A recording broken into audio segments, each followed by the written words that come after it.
Oke, bismillahirrahmanirrahim. Assalamualaikum warahmatullahi wabarakatuh.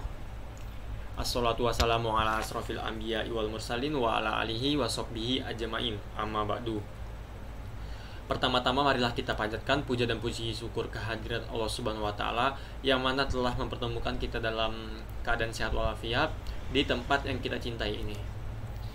Tidak lupa mari kita junjungkan salawat serta salam kepada baginda Nabi Muhammad Sallallahu Alaihi Wasallam.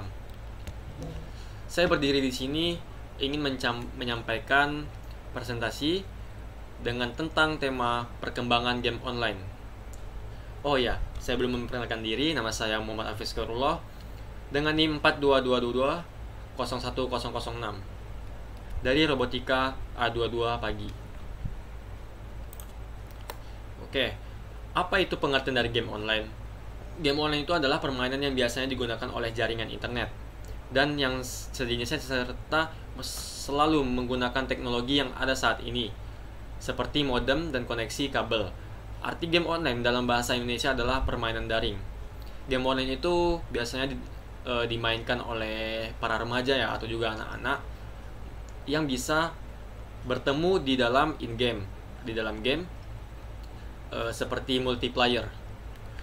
Biasanya permainan yang sedang disediakan sebagai tambahan layanan dari perusahaan penyedia jasa online atau dapat diakses langsung melalui sistem yang disediakan dari perusahaan yang menyediakan permainan tersebut. Sebuah game online bisa dimainkan secara bersamaan dengan menggunakan komputer yang terhubung ke dalam sebuah jaringan tersebut tertentu ya. Sekarang di zaman sekarang tidak hanya dapat di komputer atau juga laptop, di mobile juga dapat main game online ya, seperti multiplayer. Banyak contoh-contoh game online. Nanti saya akan jelaskan lebih detail. Sejarah game online mendobrak dunia. Nah, sejarah game online ini sekarang lagi gimana ya? Lagi orang itu sedang berlomba-lomba untuk membuat game online menjadi lebih favorit, lebih top. Nah, gini.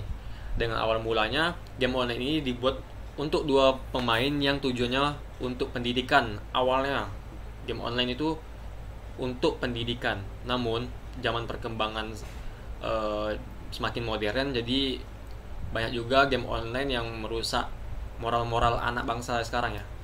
Permainan daring dimulai sejak tahun 1969 ketika permainan untuk dua orang dikembangkan dengan tujuan awal untuk pendidikan. Nah, awalnya untuk pendidikan.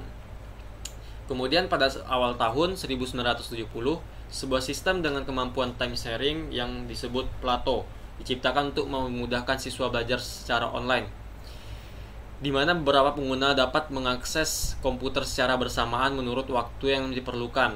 2 tahun kemudian, muncul Plato 4 dengan kemampuan grafik baru yang digunakan untuk menciptakan permainan banyak pemain, multiplayer games.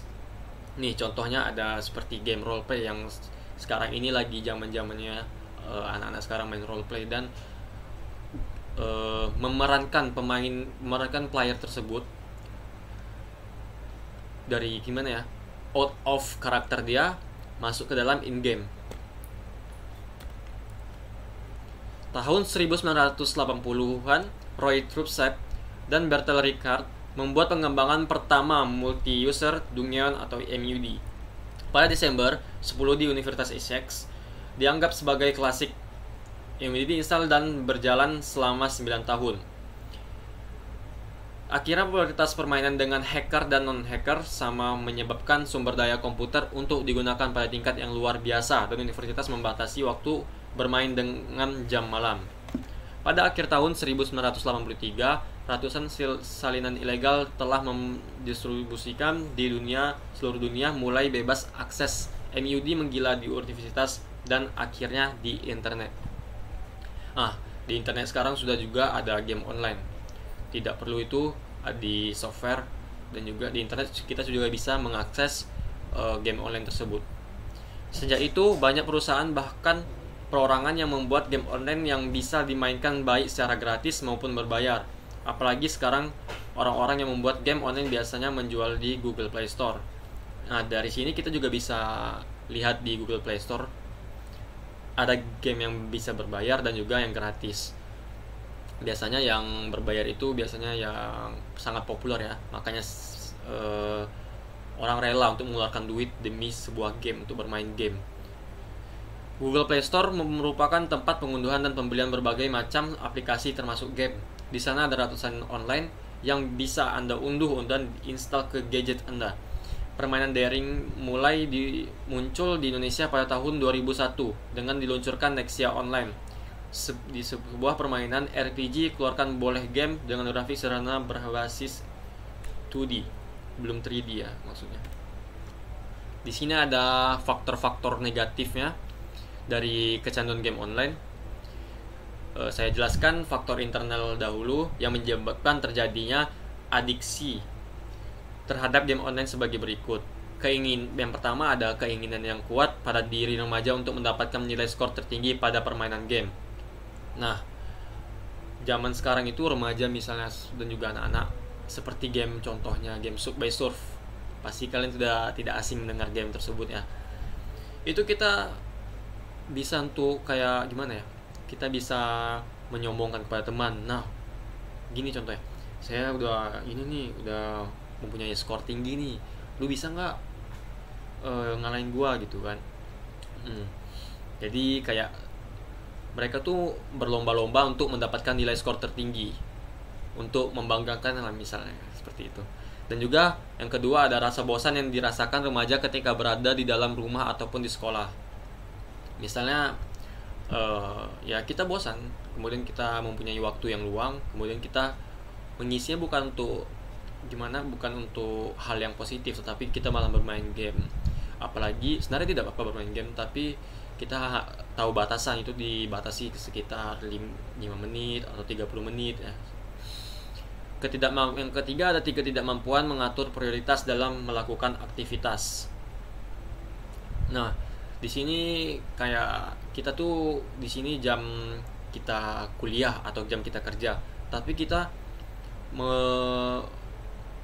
memprioritaskan malah bermain game. Seperti kayak kita cabut sekolah, malah kan lebih memilih prioritas bermain game. Dan juga keempat ada kurangnya self control dalam diri remaja. Self control ini seperti kita mengontrol pribadi kita, seperti kita meniru aksi kita di dalam game kan, kita tidak tahu itu. Kemudian di sini ada juga sedangkan faktor eksternal yang menyebabkan adiksi bermain game online pada remaja sebagai berikut. Yang pertama ada lingkungan yang kurang terkontrol karena banyak teman-teman lingkungannya yang bermain game online. Nah, seperti kita nih melihat teman-teman bermain game dan kita juga ikut, pasti pingin dong kita ikut join, seperti ikut gabung dengan mereka bermain game bersama-sama. Apalagi itu game online kan, multiplayer, kita bisa berjumpa dengan dia di dunia game. Yang kedua ada kurang memiliki hubungan sosial yang baik sehingga memilih bermain game online untuk menyenangkan diri. Nah, contohnya seperti kita memiliki kurangnya rasa percaya diri, misalnya kita kayak ikut nimbrung ke kawan-kawan, misalnya kita tuh kayak lebih ke introvert. Jadi kita lebih memilih di rumah bermain game, menghabiskan waktu keseharian kita untuk bermain game jadinya, bukan malah mencari relasi atau ikut serta organisasi.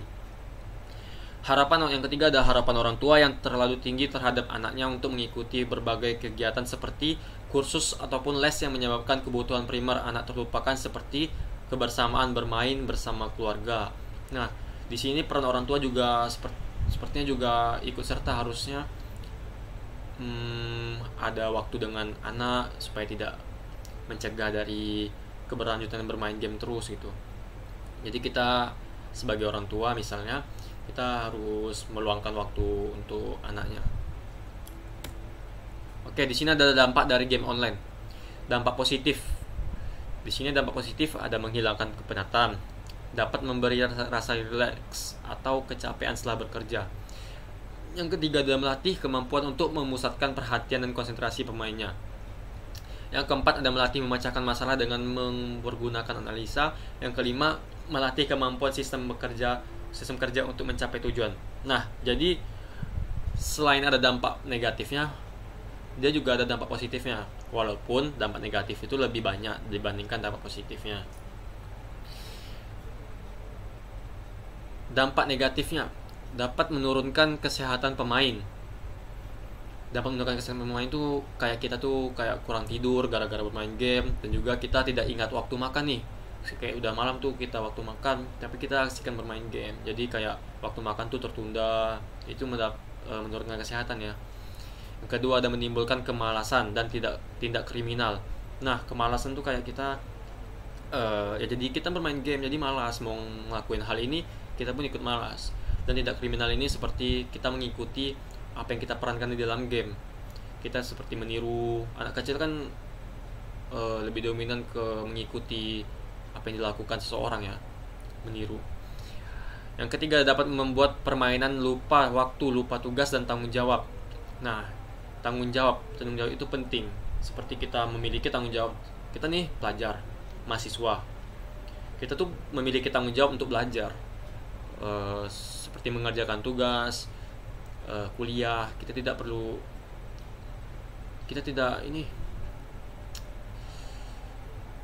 itulah pokoknya. Yang keempat, ada dapat membuat permainan tidak produktif karena waktunya dihabiskan untuk bermain game. Sudah jelas dapat menyebabkan antisosial. Kita jarang berkomunikasi terhadap kawan-kawan kita, kepada orang lain, karena kita antisosial keseringan bermain game. Kesimpulannya, game online atau online games adalah sebuah permainan yang dimainkan di dalam suatu jaringan, baik LAN maupun internet. Perkembangan ilmu dan teknologi yang semakin pesatnya ternyata membawa perubahan dalam segala lapisan kehidupan. Salah satu hasil dari perkembangan teknologi adalah internet. Seiring dengan perkembangan zaman teknologi, internet semakin berkembang pesat. Salah satu manfaatnya adalah sebagai sarana hiburan, misalnya untuk bermain. Perkembangan video game dengan menggunakan jaringan internet tersebut dikenal sebagai game online. Contoh-contoh game online itu ada banyak ya teman-teman, seperti GTA San Andreas ya, tapi yang GTA yang role play gitu ya, itu kan online. Juga seperti Mobile Legends, PUBG gitu ya. Sebenarnya gini, kesimpulannya tuh gini, kita boleh bermain game tapi kita tahu batasan dan tahu tujuan kita tuh bermain game tuh apa, prioritas kita tuh tahu prioritas lah intinya. Kita nih misalnya kita mahasiswa, prioritas kita tuh belajar, bukan bermain game. Dan juga tadi ada dampak positifnya dan dampak negatif. Jadi kita sudah besar, kita bisa memilih mana yang baik, mana yang tidak. Oke, sekian. Jika saya ada kesalahan kata atau berbelit-belit ya, saya mohon maaf. Dan juga saya tutup. Wassalamualaikum warahmatullahi wabarakatuh.